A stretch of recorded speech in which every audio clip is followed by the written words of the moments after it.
amawulire si malungi. Muganda waffe Humphrey Mayanja, muganda wa Chameleone, mukulu wa Chameleone, mukulu wa Palaso, mukulu wa Wizomanizo wamu ne omugenzi AK47 amaze nava mu bulamu bw'enseno. Kigambibwa nti omusajja ono abadde atawanyizibwa ekirwadde kya kansa.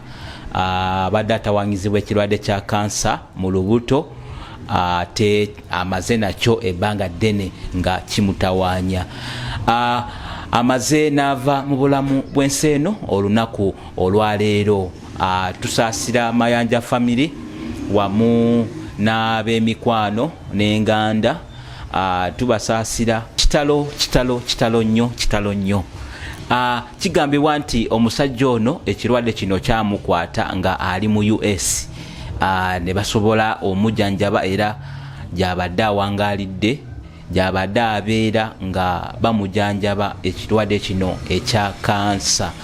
Bangi mubadde omusajja ono temumumanyi kubanga ye abadde si muyimbi, abadde businessman, ye nga akola bibye okujjako baganda be Palaso, Wizomanizo, Chameleone, abo be babadde bayimbi.